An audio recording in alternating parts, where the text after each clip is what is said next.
Inter పరీక్షల తారీఖులు వచ్చినాయి. మార్చి 5 నాడు చాలై 25 నాడు ఒడుస్తాయి. ఫిబ్రవరి 3 నుంచి ప్రాక్టికల్స్. పొద్దుగాల 10 గంటలకెళ్ళి 1 గంట దాకా రాయాల్సి ఉంటది. టైం దగ్గర పడుతుంది కాబట్టి ఫోన్లు పక్కకు పడేసి ఒయ్యులు పట్టుని మరి. పెండింగ్ బిల్లుల మీద చర్చ, లగచర్ల మీద బీఆర్ఎస్ రచ్చ.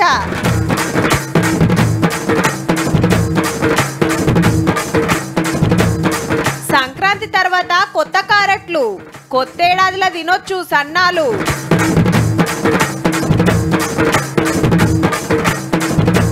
రడైతున్న రైతు భరోసా రూల్స్, ఎన్నెకరాలకు చేస్తారో ఫైనల్.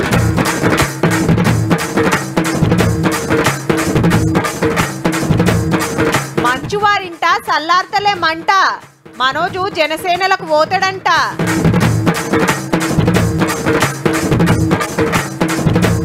కోనియలే గర్భగుడిలకు అవమానమట ఇళయరాజాకు. తెలంగాణ తల్లి ఫార్ములా కార్ రేసు కేసు, మూసి సుందరీకరణ, హైడ్రా రువ్వడి, లగచర్ల లొల్లి, రుణమాఫీ, రైతు భరోసా, 6 గ్యారంటీల అమలు, సర్పంచుల పెండింగ్ బిల్లులు. ఇట్లా మస్తుగానే ఉన్నాయి ముచ్చట్లు. షాన్ రోజుల సంధి ఈటి మీదనే సర్కార్కు ప్రతిపక్షాలకు లడాయి నడుస్తుంది.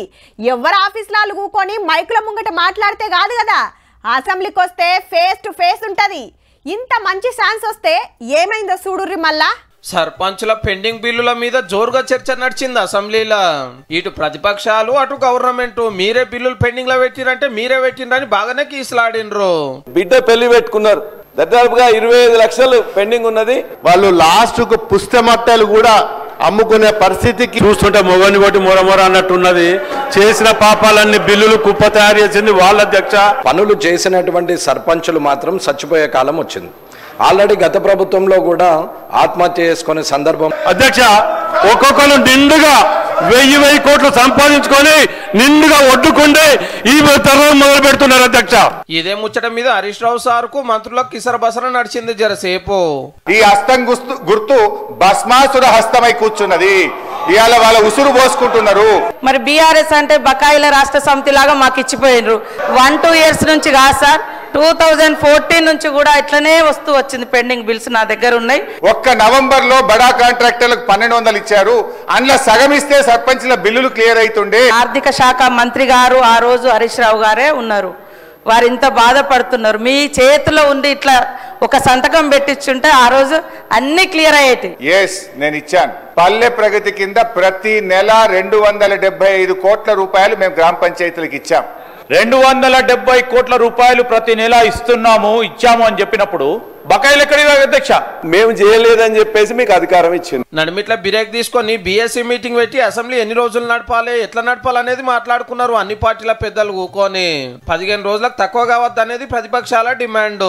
అటెంక అసెంబ్లీ చాలా ఎత్తుంటే లగచల్ర రైతుల ఫోటోలు పట్టుకొని లోపట్టుకొచ్చారు బీఆర్ఎస్ ఎమ్మెల్యేలు. మంత్రి జూపల్లి సార్ టూరిజం మీద ఏదో చెప్పబోతుంటే లొల్లి చేసిండ్రు. లగచల్ర గురించే మాట్లాడాలని లడాయి అందుకున్నారు. మీకు మాట్లాడే ఛాన్స్ ఇస్తామని స్పీకర్ సార్ ఎన్ని మాటలు చెప్పినా అస్సలు ఊకోలే. మీరు కూర్చోండి, నేను ఇస్తా అంటున్నా. నేను ప్లే కార్డ్స్ చూపియొద్దు, అన్ని మీకు తెలుసు, మీకు తెలియదు కాదు. నడిమిట్ల మంత్రులు లేచి సీరియస్ అయ్యారు. ఒకదానికొకటి అన్ని మాట్లాడుకుందాం కానీ ఇట్లా ఆగమాగం చేయొద్దని. తప్పకుండా ప్రభుత్వం ముందుకొచ్చి సమాధానం చెప్తుంది. ఈ పుస్తకం ఈ సభలో వీళ్ళందరూ కలిసి కూర్చొని తయారు చేసింది అధ్యక్ష. ఏదో నడి రోడ్లో స్లోగన్స్ ఇచ్చినట్టుగా సభలో నిలబడి అట్లా మాట్లాడటం కరెక్ట్ కాదు అధ్యక్ష. లే మేం చెప్పిందే మాట్లాడాలని ఇంకింత జోరు పెంచారు కారోళ్ళు. ఏ అంశం పైన కూడా మాట్లాడే నైతిక అర్హత లేదు అధ్యక్ష. మార్షల్స్ ఎవరున్నా కూడా సభ్యుల దగ్గరికి వెళ్ళి ప్లే కార్డు తీసుకొని రండి. హరీష్ రావు గారు మీకు మాట్లాడే అవకాశం ఇస్తా అని చెప్పినా నేను. స్పీకర్ సార్ ఎంత బతిమిలాడినా బీఆర్ఎస్ ఎమ్మెల్యేలు ఇనకపోయేసరికి రేపటికి వాయిదా వేసిండు. లోపట మాట్లాడమంటే లొల్లి పెట్టి బయటకు వచ్చి ఆర్పారు మాట్లాడిండ్రు.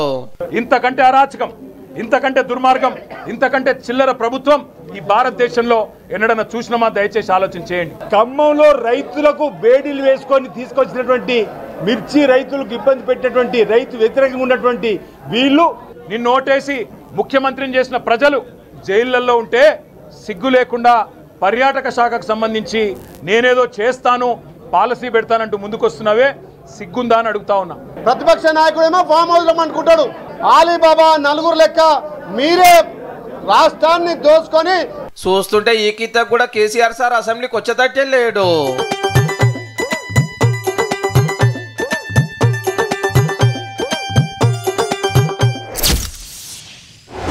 చలికాలం వెళ్ళేదాకా ఫ్రీ కరెంట్ బిల్లు వచ్చేటోళ్ళు పెరుగుతుండొచ్చు రబ్బా. ఫ్యాన్లు బంద్ పెడతారు, మరి ఎల్ల మీద బజ్జి ఉంటారు కాబట్టి వాడకం తక్కువ ఉంటుంది. 200 యూనిట్ల లోపు వాడితే జీరో బిల్లు. చాలా మందికే ఫాయిదా అవుతుండొచ్చు. అబ్బాగా ఇంటి పక్కోళ్ళకున్న ఛాన్సు మాకు లేకపాయే, గ్యాస్ బండకు మొత్తం పైకం కట్టాల్సి వస్తుండే అని రందివాడేటోళ్ళ కోసమే గీ వార్త పట్టుకొచ్చినాం. కొత్త రేషన్ కార్డుల గురించి కొండకెదిరి చూసినట్టే చూస్తున్నారు దరఖాస్తు పెట్టిన వాళ్ళంతా. పెళ్లిలై పిల్లలు బడికి పోతున్నా ఏండ్లకేండ్ల అయినా ఇస్తలేరు. మరి ఈ గవర్నమెంట్ వచ్చి కూడా ఏడాదాయే. గిదే ముచ్చట మండలిలో ఎమ్మెల్సీ కోదండరాం సార్ ఎల్లబెడితే మంత్రి ఉత్తమ్ సార్ జవాబు చెప్పిండు. 2014 తర్వాత కొత్త రేషన్ కార్డులు ఉప ఎన్నికలు జరిగిన నియోజకవర్గాల్లో తప్ప మిగతా చోట ఇవ్వలేదు. సంక్రాంతి తర్వాత ఈ process of issue of ration cards we will begin. గదా అన్నట్టు సంక్రాంతికి వెళ్ళి సన్న బియ్యం ఇస్తామంటున్నారు కదా, అట్లనే కొత్త కార్డులు వంచే పని సురువు అవుతుందట. ఆల్రెడీ 89 లక్షలు ఉంటే దరఖాస్తు పెట్టిన 10 లక్షల మందికి ఇస్తాము, ఆంధ్రాకు పోయిన 2 లక్షల మంది కట్ చేస్తాము అన్నాడు మంత్రి సారు. ఏం తక్కువ 1000 కోట్లు ఖర్చు అవుతుందట. We will issue all cards as smart cards with information embedded in the microchip. కోపిన్ కరెంట్ ఉంటేనే 200 యూనిట్ల ఫ్రీ కరెంటు, 500 గ్యాస్ సిలిండరు. రేపు ఇందిరమ్మ ఇండ్లకు కొత్త పింఛన్లకు కూడా కావాలన్నాయే. కాకుంటే ఆరోగ్యశ్రీ తోటి లంకె దింపేసి అవి ఏరే ఇచ్చే ఆలోచన చేస్తున్నది గవర్నమెంట్. అంటే కొత్త ఏడాదిలో కొత్త రేషన్ కార్డు మీద సన్న బియ్యం బువ్వ తినబోతున్నాం అన్నట్టు. ఈ ఆదాయ పరిమితిని ఏ విధంగా పట్టణ ప్రాంతంలో మీరు 2 లక్షల రూపాయలు నిర్ధారణ చేయడం జరుగుతుందో, గ్రామీణ ప్రాంతంలో అదే 2 లక్షల రూపాయలు below poverty line ration card జారీకి ఆ కొలతబద్ద ఏర్పాటు చేయడం ఇది అత్యవసరం. అది సినిమా అనాలనో సీరియల్ అనాలనో ఏం సంజైతలేదుల్లా. అందరూ హీరోలే, కానీ సినిమా అందమంటే గంటలు కాదు రోజుల కమానం నడచబట్టే. ట్విస్టుల మీద ట్విస్టులు, ఫైట్ల మీద ఫైట్లు, కేసుల మీద కేసులు, ప్రతి సీను క్లైమాక్స్ లెక్కనే నడుస్తుంది పో. మరి మంచువారి ఇంట్లో ఇయ్యాలేం నడిచిందో అరుసుకోవాలి కదా. చలో పాండ్రి మరి. అన్నదమ్ములది చిన్న పోరల కథే ఉన్నది పోరి. లేకుంటేంది జనరేటర్ల చక్కెర పోస్తారు ఎవరన్నా. నేను ఇంట్లో లేని వాళ్ళ చూసి మా అన్న చక్కెర తీసుకొచ్చి జనరేటర్లో పోసిండు, కరెంటు తీసి నన్ను లేపేసే కుట్ర. కావాలంటే చూడురానికి వీడియోలు పబ్లిక్ లకు ఇడిచిండు మనోజ్ అన్న. మరి మాకు చెప్తే ఏమొస్తుంది సార్, మళ్ళా పోయి పోలీసులకు చెప్పాలి గాని. దీని మీద విష్ణు సార్ అయితే సప్పుడు చేస్తలేడు. ఇక దవాఖాన్ల జర్నలిస్ట్ ను పెదరాయుడు కలిసి సారీ చెప్పిండు. అట్లనే తుపాకీ సుధా చంద్రగిరి పోలీసులకు ఒప్ప చెప్పిండు రూల్స్ ప్రకారం. సంపవైన కేసు అయింది, ఇంకా అరెస్ట్ చేస్తలేరేందని Rachakonda police commissioner Sudheer Babu sir ను మందలిస్తే ఇప్పుడు 3 ఎఫ్ఐఆర్స్ అయినాయండి. Honourable court has given him time till 24th. We have to respect the court order. Will again give a notice. మేము కూడా కోర్టు వారిని అడుగుతాము. ఇది ఇట్లా నడుస్తుండగానే ఇంటామెన్ తీసుకొని నంద్యాల అత్తగారి సమాధి కాడికి వచ్చిండు అల్లుడు మనోజు. ఇవాళ భూమా శోభానాగిరెడ్డి జయంతి, ఆమె చిన్న బిడ్డనే మౌనిక. ఇవన్నీ ఒక ఎత్తు అయితే ఇద్దరాల మొగలు జనసేన పార్టీల షరీక్ అవుతుండ్రనే ప్రచారం జోరుగా నడుస్తుంది ఆంధ్రాల. పవన్ సార్ ను కలిసి కండువా మార్చుకుంటారట చెప్పుని. అయితే మౌనికోళ్ళక్క అఖిల ప్రియా మేడం టీడీపీ ఎమ్మెల్యే. ఈ 2 పార్టీలు పొత్తు పెట్టుకున్నాయి కాబట్టి చెరో పార్టీలున్నా పెద్దగా ఫరక్ పడదు అనుకుంటుండ్రేమో. లేలే వీళ్ళు సుధా సైకిల్ పార్టీలకే పోతుండ్రని ఇంకా కొందరు అంటాండ్రు. అంటే ఏ పార్టీ అనేది పక్కకు పెడితే పాలిటిక్స్ లకు పోవుడైతే ఫిక్స్ అయినట్టే.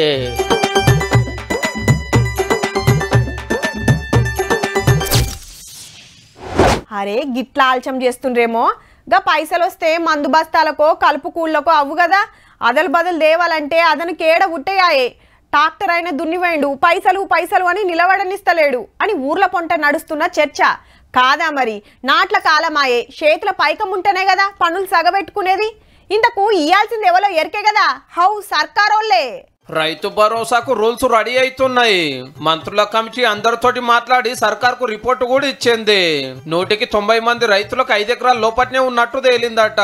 పెట్టుబడి సాయము 7 ఎకరాలకో లేకుంటే 10 ఎకరాలకో ఇస్తే బాగుంటదని రాసిరట రిపోర్టులా. దాన్ని బట్టి గవర్నమెంట్ ముంగటికి పోతుంది అన్నట్టు. అట్లాని అంతా వీళ్ళే డిసైడ్ ఏ రూల్లో. అసెంబ్లీ నడుస్తుంది కదా, అందులో చర్చకు పెట్టి అన్ని పార్టీలు చెప్పేది వాళ్ళు ఇచ్చిన సలహాల మీదకెళ్ళి ఎన్ని ఎకరాలకు రైతు భరోసా ఇయ్యాలనో ఫైనల్ చేస్తారట. కాకుంటే ఇప్పటిలెక్క రాళ్ళ రప్పలకు, గుట్టలకు, పుట్టలకు, కోలపారాలకు, రోడ్లకు, పడవ భూములకైతే ఏకాని ఇయ్యద్దనే రూల్ తయారైతుంది. అంటే పంటలు వండే జాగాలకే పెట్టుబడి పైకము. అప్పట్లో గెలిపించినందుకే 25,000 కోట్ల రూపాయలు ఉత్తగానే పోయినాయట. పేరు మీద పట్టా ఉంటే చాలు, కళ్ళు మూసుకొని రైతు బంధు పంపిరు. అది కూడా ఎంత భూమి ఉంటే అంత భూమికి. పెద్ద అసాంలకే ఫాయిదా అవుతుందని చర్చ నడిచింది కాబట్టి ఇప్పుడు అట్లా కానీయమని మంత్రులు చెప్తున్నమాట. ఇక సంక్రాంతి వెళ్ళంగానే రైతు భరోసా మెసేజ్లు టింగు టింగుమని మోగుతాయట. అయితే రైతులు ఏమంటున్నారంటే ఎందుకే సంక్రాంతి అది ఇది అంటారు, మాకు అప్పటికెందుకు, అప్పటికి నాట్లే దగ్గర పడతాయి, ఇప్పుడైతే మాకు పెట్టుకోవాలకు అక్కడికి సంక్రాంతి లోపు నాట్లు అయిపోతాయి, క్లోజ్ అయిపోతాయి. కాబట్టి ఇప్పటికైనా రైతు బంధు అందిస్తే చాలా బాగుంటది రైతులకు. ఇప్పటికైతే గింతే. అసెంబ్లీలో చర్చ నడుస్తున్నప్పుడు ఏది ఫైనల్ అవుతుందో మళ్ళీ చెప్పుకుందాం. డిసెంబర్ 28 నాడు ఆ ల్యాండ్లెస్ పూర్ కూడా మేము ప్రతి కుటుంబానికి 12,000 రూపాయలు 2 ఇన్స్టాల్మెంట్స్ లో ఇస్తా అని చెప్పాం సంవత్సరానికి. మొదటి ఇన్స్టాల్మెంట్ 28వ తారీఖు నాడు వేయబోతాం. మీరు మంచిగా నజరేసిండ్రో లేదు, ఈ నడమ కుల సంఘాల మీటింగ్లు జోరైనాయి. రిజర్వేషన్లు పెంచాలని బీసీలు, ఎస్సీ వర్గీకరణ చేయాలని మాదిగలు, అట్లయితే అసలుకే ఎసరొస్తుందని మాలలు, అటు రెడ్లు కమ్మల వనభోజనాలు సుత జరిగినాయి. ఎవ్వల హక్కుల కోసం వాళ్ళు, ఎవ్వల డిమాండ్లు వాళ్ళయి. ఇప్పుడు గీ ముచ్చట దేనికంటే ఇగో గిందుకు. మొన్న హైదరాబాద్ లా, నిన్న ఆంధ్రాల, గుంటూరులో కూడా మాలలో సింహగర్జన జరిగింది. మళ్ళా ఈడ 33 జిల్లాలకెళ్ళి వస్తే ఆడ 26 జిల్లాలకెళ్ళి వచ్చేండ్రు. తెలంగాణలో ముంగటవాడి మీటింగ్ పెట్టిన చెన్నూరు ఎమ్మెల్యే వివేక్ వెంకటస్వామి సార్ ను తారీఫ్ చేసిరు అక్కడ వాళ్ళంతా. అట్లనే మన వర్ధన్నపేట ఎమ్మెల్యే నాగరాజ్ సారు అంబేద్కర్ మన్మడు యశ్వంత్ అంబేద్కర్ సాలరం పిలుచుకున్నారు. ఆంధ్ర మాజీ మంత్రులు, మాజీ ఎంపీలు, మాజీ ఎమ్మెల్యేలు, కుల పెద్దలు, మాలలు సిద్ధం వచ్చిర్రు మీటింగ్ కు. దళితులను చీలగొట్టే కుట్ర జరుగుతుంది అనుకొచ్చిండు Vivek sir. Economically weak reservations ఏదో ఇచ్చారో దాంట్లోనైతే క్రిమి లేయర్ లేదు, కానీ షెడ్యూల్ కాస్ట్ కి క్రిమి లేయర్ అని చెప్పి ఈ జడ్జ్మెంట్ ఇచ్చింది. ఒక్కసారి హోమోజినస్ పోయింది అనుకుంటే రిజర్వేషన్స్ పోతుంది. కేవలము మన దళితుల మీద కుట్ర. ఆత్మగౌరవం కోసం అందరం ఒక్కటై కొట్లాడాలి, మన హక్కులు సాధించుకోవాలని డిసైడ్ చేసిండ్రు. ఇది మాలల సత్తా, ఇది మాలల గుండె ధైర్యం. అటు హైదరాబాదు, ఇటు గుంటూరు రెండిట్ల మాలల సింహగర్జన సభలు సక్సెస్ అవుడుతోటి గల్లీలే కాదు ఇక ఢిల్లీలో కూడా తడాక చూపియాలి అనుకుంటురాట.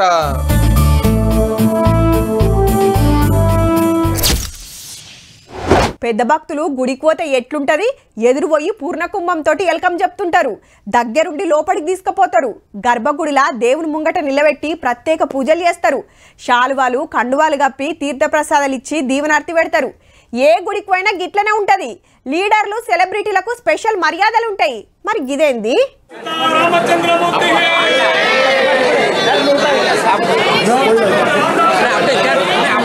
మొదలు స్వామి గర్భగుడిలకు అడుగు పెడితే వెనక మరల మ్యూజిక్ డైరెక్టర్ నడిచిండు.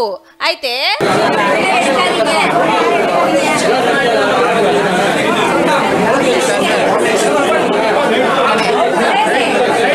అగో లోపటికి పోయిన సార్ను వెనకకు పంపిండ్రు. బయట నిలబెట్టి దేవుని దర్శనం చేపించి తీర్థ ప్రసాదాలు ఇచ్చిండ్రు. ఇగేముంది, వీడియో తీసి సోషల్ మీడియాలో పెడితే గిరికలు కొడుతుంది. చెల్, మా సంగీత దేవునికి గింత అవమానమా? దళితుడైనందుకే చిన్నతనం చేసిండ్రు, రాజ్యసభ ఎంపీ పదవిలున్నా గౌరవం ఇయ్యరా అని అభిమానులు గరమైతుండ్రు. ముచ్చట రచ్చయ్యే వరకు గుడి ఆచారం ప్రకారం జియర్లు మాత్రమే లోపలికి రావాలి, కడమోళ్లకు ఛాన్స్ ఉండదని క్లారిటీ ఇచ్చిండ్రు. తమిళనాడు రాష్ట్రం శ్రీవిల్లి పుత్తూరు ఆండాల్ గుడిలా పద్ధతులు గిట్లున్నాయి. మళ్ళా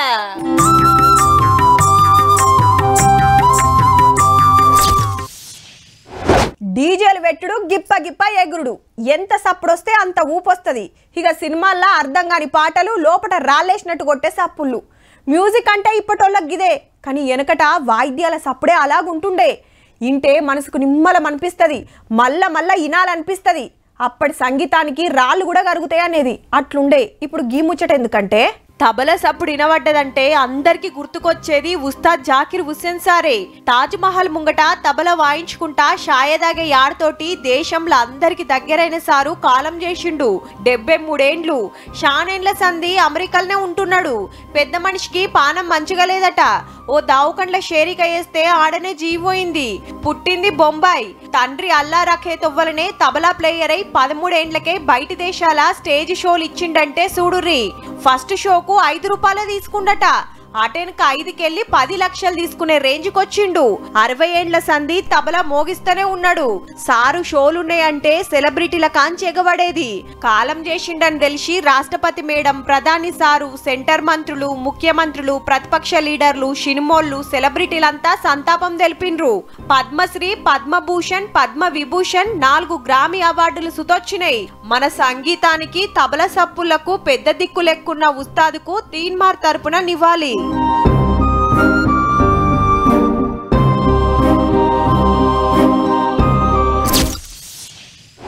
చల్ గామె చెత్త వస్తే నేను ఊడవాలనా? ఏంది ఇంటెనక పిచ్చి మొక్కలు పెరిగితే నేనేం చేయాలి? అది మున్సిపాలిటీల పని, మేమెందుకు సాఫ్ చేస్తాం? నీ అవా గాలికి ఏడికెళ్ళి కొట్టుకొస్తున్నాయి. కాగితాలు చెత్త అంతా మా ఇంటి ముంగటికే మోపైతాయి. ఈ ఒగ్గిట్లుంటది కొందరి కథ. వాళ్ళ ఇంటి ముంగట సాఫ్ చేసుకుంటానికే మస్తు కష్టం అనుకుంటారు, కానీ గీడ చూడురి జరా. పారబట్టి గడ్డి సాఫ్ చేస్తున్నది ఎవరో గుర్తుపట్టినరా? మహబూబ్ నగర్ ఎమ్మెల్యే ఎన్నం శ్రీనివాసరెడ్డి సారే. రామిరెడ్డిగూడెం బాలికల రెసిడెన్షియల్ కాలేజీ గ్రౌండ్ లో శ్రమదానం చేసిండు. లోకల్ కాంగ్రెస్ లీడర్లు పబ్లిక్ సుత హాజరైండ్రు. అగో జేసీబీ ఎక్కి తొక్కుడు దొక్కితే మొత్తం సాఫ్ అయినాయి. గ్రౌండ్ చూడు ఎట్లున్నదో. ఎటు చూసినా కంప చెట్లు, గడ్డి, పిచ్చి చెట్లు మొలిచి అడవి తయారైంది. పిల్లలు ఆడుకుంటానికి తిప్పలైతుంది. చెదారంతో పాములు వస్తున్నాయని ప్రిన్సిపల్ మేడం ఎమ్మెల్యేకు చెప్తే సారే వచ్చిండు అన్నట్టు. చూస్తుండగానే గ్రౌండ్ మొత్తం తేటగా అయింది. ప్రతి ఆదివారం కూడా మా కాంగ్రెస్ పార్టీ కార్యకర్తలందరూ కూడా ఏదో ఒక గ్రామంలో గాని పట్టణంలో గాని ఎక్కడైతే చెత్త పేరుకొని పోయిందో, ఎక్కడైతే ఇబ్బంది ఉందో శ్రమదానం చేయాలని చెప్పి మేమందరం నిర్ణయం తీసుకున్నాం. తెలంగాణ అంతటా గౌరవ ఎమ్మెల్యేలు గిదేతో వల్ల నడిచినా అంటే పల్లెలు శమక్కు అంటాయి. పో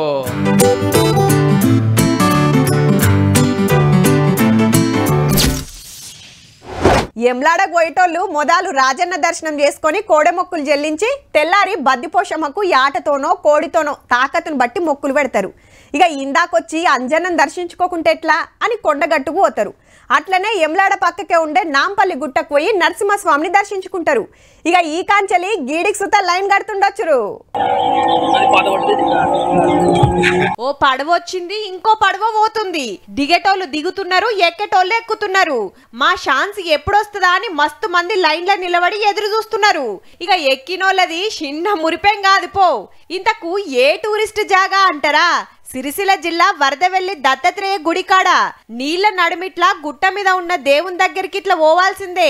పతేడు 3 రోజులు పెద్ద పండుగ అవుతుంది. మునుపు తొవ్వెంబటే పోయేటోళ్ళు మిడ్ మానేర్ బ్యాక్ వాటర్ గుడిదాకొచ్చుట్లా ఇప్పుడు ఇట్లా పడవల్ల పోతుర్రు అన్నట్టు. నేను యూట్యూబ్ లో చూసి వచ్చానండి. న్యూజిలాండ్ వేస్తే బాగుండండి, కొంచెం ఎక్కువ జనాలు వచ్చేవాళ్ళు.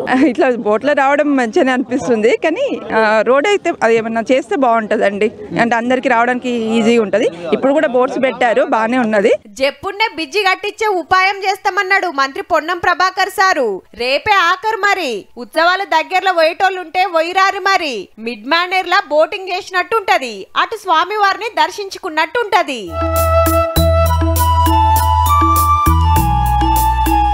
చూసిండ్రు కదా. ఇక ఇవుళ్ళ ఇయాల్టి తీన్మార్ ముచ్చట్లు ఉంటామల్లా. నమస్తే.